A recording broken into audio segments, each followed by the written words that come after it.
Now, the Nairobi National Park and nearby private wildlife sanctuaries are under major threat from the spread of a weed known as Parthenium hysterophorus. The weed is said to be spreading fast within the park, and conservators are now fearing that this may lead to lack of sufficient food for the grazing animals, as the weed inhibits plants and grass, further preventing them from growing. Helen Aura reports. One would undoubtedly think that this group of youth are pruning to ensure balance in the ecosystem.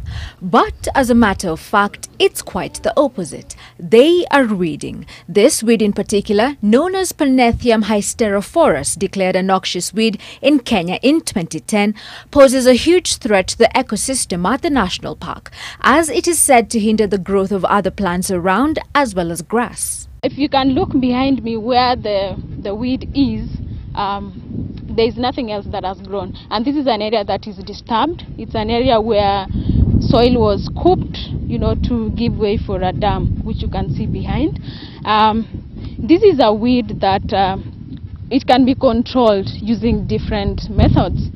We can use the chemical control, which is maybe the use of herbicides, but because we are in an area where there are animals, there are livestock and wildlife, we cannot do that because we are not sure if it's going to selectively kill the Parthenium or it's also going to destroy other plants and animals.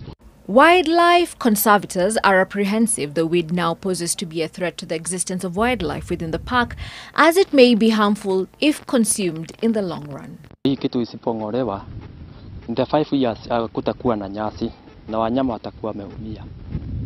Na ukiangalia hata park imejaa. Ndio unaona hata huku imekuja. So njia mzuri ni kung'oa. Juu haina dawa.